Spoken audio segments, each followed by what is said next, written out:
નમસ્કાર વિદ્યાર્થી મિત્રો, હું મિત્ર પ્રકાશ કંજરા યુટ્યુબ ચેનલમાં તમારું સ્વાગત કરું છું મિત્રો. તો અહીં આપણે ધોરણ 8નું ચેપ્ટર નંબર 2 છે એક ચલ સુરેખ સમીકરણ. જો તમે અગાઉના ક્લાસ ના જોયો હોય મિત્રો તો તમને નીચે ડિસ્ક્રિપ્શન બોક્સમાં લિંક મળી જશે. ત્યાં તમને ગણિત, વિજ્ઞાન, ગુજરાતી, સમાજ બધા વિષયના તમામ વિષયના તમને ત્યાં ચેપ્ટર વાઇઝ એક જ પ્લેલિસ્ટમાં તમને બધા ક્લાસ મળી જશે મિત્રો. તો અહીંયા આગળ આપણે અગાઉના ક્લાસમાં જોયું તો ઉદાહરણ નંબર 3. તો આ ક્લાસમાં આપણે જોવાનું છે ઉદાહરણ નંબર 4. અને આ ઉદાહરણ 4ને બહુ જ બધા કોન્સેપ્ટ આમાં ક્લિયર થઈ જશે મિત્રો. તો ધ્યાનથી સમજવાનો પ્રયાસ કરજો. તો ચલો આપણે શરૂઆત કરીએ. સૌથી પહેલાં બેટા આપણી પાસે રકમ જો કે 5x - 2 કૌંસમાં 2x - 7 બરાબર 2 કૌંસમાં 3x - 1 વત્તા 7/2 આ વસ્તુ કીધી છે. હા, તો હવે સમજવાનો પ્રયાસ કર. શું છે બેટા કે ચલ અહીંયા કરતો શું છે, આ ચલવાળું એક પદ આપેલું છે.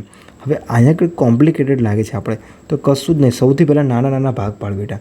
તો ચાલ અહીંયા શું છે, કશું ના હોય તો ડોટ ગુણાકાર હોય તો 2 2 કેટલા થશે બેટા? 4x. કેટલા થશે? 4x બરાબર. કેવા પણ -4x બરાબર. હા, તો બેટા હવે 2 -2 ગુણ્યા -7 તો જવાબ શું હશે? -14. માઇનસ કેટલા થશે? +14. આટલી ખબર પડી ગઈ બેટા? હા, હવે જો બરાબરની નિશાની છે, આનો ગુણાકાર કરે 2 3 6x -2 વત્તા 7/2 બરાબર.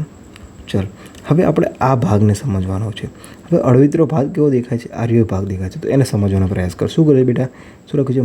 -2 વત્તા 7/2. તો હવે સમજ. તો ચલ અહીંયા ગુણાકારની નિશાની નથી.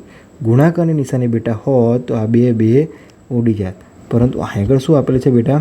સરવાળાની નિશાની આપેલી છે. એટલું યાદ રાખજે બેટા. ચલ તો શું થશે?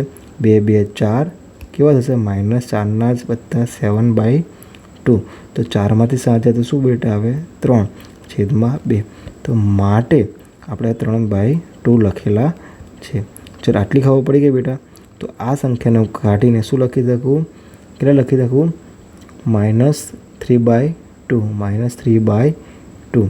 તો ચલ માઇનસ ડાયરેક્ટ પ્લસ કરી દો બેટા. આગળ +3/2. આટલી ખબર પડી ગઈ? હા. ચલ તો હવે બેટા જો આ 5x અહીં લખી દઉં. હા, તો 5xમાંથી એક x જાય તો જવાબ શું આવશે બેટા? શું આવશે? ચલ હજુ પણ એવું નથી કર્યું તો બેટા હવે આ જ રકમને હું આ દાખલો ગણવાનો પ્રયાસ કરીશ. શું હતું કે 5x - 4x વત્તા 14 બરાબર 6x વત્તા 3/2. તો હવે પછીનું પદ શું આવશે બેટા? 5માંથી 4 જાય તો શું વધે? x વધે વત્તા 14 બરાબરની નિશાની. હવે જો બેટા શું છે કે 6x છે તો હવે પાછી સરવાળાની નિશાની, તો કશું જ નથી કરવાનું બેટા. શું કરવાનું? આપણે કશું જ કરવાની જરૂર નથી. તો ચાલ આ રકમ આમને લખી નાખું 6x વત્તા 3/2. હવે લગન કરેલાને ભેગા રાખીએ બેટા. તો આ લગન છે, આ લગન કરેલા છે, બંનેની એક જોડી બનાવી દઈએ બેટા આપણે. તો ચાલ શું કરશે? અહીંયા શું વધશે? 14 વધશે નકરા. તો 6x હતા. હવે આ x આ બાજુ આવ્યા તો કેવા થઈ ગયા? -x વત્તા 3/2. તો જવાબ શું હશે બેટા? 14 બરાબર 6માંથી એક x જાય એટલે કેટલા હશે? 5x વત્તા 3/2. હવે જો બેટા સમજ કે અહીંયા સરવાળા નિશાની છે તો અહીંયા ગુણાકાર થશે. તો 2 5 10x વત્તા 3. હવે બેટા અહીંયા બરાબરની આની આગળ 2 નથી તો અહીંયા 2 ગુણવાના. કેમ કે આની સાથે ગુણાય તો એનો મતલબ કે આની સાથે પણ ગુણાય બેટા. આટલી ખબર પડી ગઈ? તો હવે શું થશે? આ બેટા અહીંયા આગળ શું થશે? 28 થશે. કેટલા થશે? 28 થશે. તો હવે સમજ બેટા શું છે? આ બાજુ 28 હતા બરાબર 10x + 3 હતા. તો આ વાંઢો છે તો વાંઢાને વાંઢા બાજુ લઈ જઈએ કે 28 - 3 બરાબર 10x. તો 28માંથી 3 જાય એટલે કે 25 બરાબર 10x. તો ચલ હવે 25 બરાબર શું આવશે બેટા? 10 બરાબર x. કેમ કે આ છેદમાં આવી ગયા. હા, તો ભાગ ચાલે છે. હા, 5 દુ 10 ને પાયો 25. તો x બરાબર 5/2. ખબર પડી ગઈ આપણા દાખલાનો જવાબ શું આવ્યો? તો આ જ વસ્તુ તમારે શું કરવાનું છે બેટા? આ સમીકરણમાં મૂકી દેવાનું છે જે આપ્યું છે એમાં. તો હવે આગળ હું તમને ડાયરેક્ટ ભાગ કેવી રીતે ચાલે છે એ શીખવાડી દઉં બેટા. તો ચલો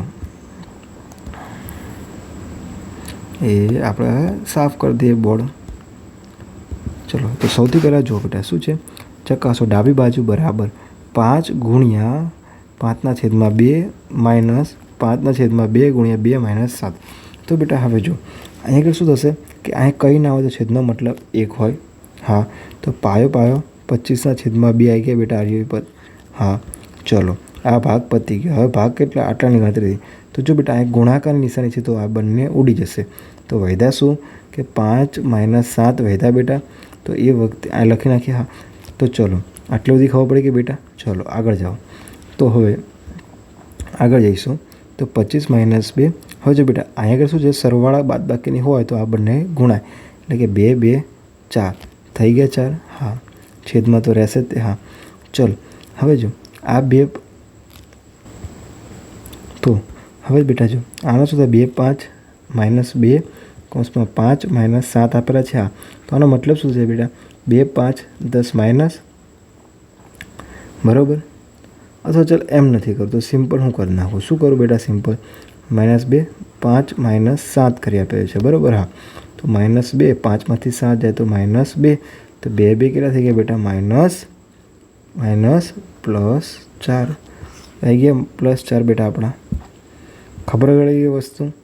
ચલ હવે આટલી વસ્તુ ખબર પડી ગઈ તને. હવે જો કંઈક ભૂલ થઈ ગઈ હોય તો જોઈ લેજે, કારણ કે આપણો કોન્સેપ્ટ ક્લિયર હતો કે કોન્સેપ્ટ પ્રમાણે ચાલીએ છીએ બેટા. તો આનો જવાબ શું આવી ગયો બેટા, આનો જવાબ શું આવી ગયો, 2. તો કેવા પણ -2. તો 2 - 2 ગુણ્યા -2 -2 ગુણ્યા -2. તો જવાબ શું આવશે બેટા, માઇનસ +4. એટલા માટે અહીંયા +4 આવ્યો. ચલ હવે આપણે જોઈએ શું થશે. જો હવે આ સરવાળાની નિશાની બેટા શું આવી, સરવાળાની. તો આ બંનેનું શું છે, ગુણાકાર. તો જો બેટા 25/2 ગુણ્યા 4 આપ્યો હોય તો આ 2 - 2 ભાગ ઉડે, પરંતુ આવું આપેલું નથી. તો માટે શું કરવું પડશે બેટા, આપણે અહીંયા ગુણવા પડશે. કેટલા વડે, 2 વડે. તો 25 + 2 4 ને 8 આવી ગયા. હા, છેદમાં 2. તો 25 - 8 33/2. તો આવી જ રીતે આપણે શું કરવાનું છે, જમણી બાજુનું શીખવાનું છે. ચલ તો હવે બેટા તને ખબર પડી ગઈ કે આપણે ઉદાહરણ 4ને કેવી રીતે ગણી શકીએ છીએ, કેટલી રીતે ગણી શકીએ છીએ. તો બધા જ દાખલા આપણે જાતે ગણવાનો પ્રયાસ કરીશું મિત્રો. તો હવે પછીનો જે ક્લાસ આવશે બેટા, એમાં સ્વાધ્યાય 2.1ના દાખલા આપણે પતી ગયા છે. હવે પછીનો જે ક્લાસ આવશે 2.2ના દાખલા જોઈશું. હવે આ જે 2.2ના દાખલા છે એમાં આપણે 2 પાર્ટમાં જોઈશું. એક કે એક ચલ સુરેખ સમીકરણના ઉકેલ મેળવો, અને એના પછીનો જે ક્લાસ આવશે બેટા આવ્યો આવશે, સાદુરૂપ આપી નીચેના સમીકરણો ઉકેલ મેળવો. તો આ બંને આપણે પાઠ હજુ શીખવાના બાકી છે. તો મિત્રો આ ચેનલને લાઇક કરજો, શેર કરજો અને સબસ્ક્રાઈબ કરજો, જેથી કરીને તમારે આ શિક્ષણના ધંધાના અભિયાનમાં એક તમારી સહાય મળી રહે મિત્રો. જય હિન્દ, જય ભારત.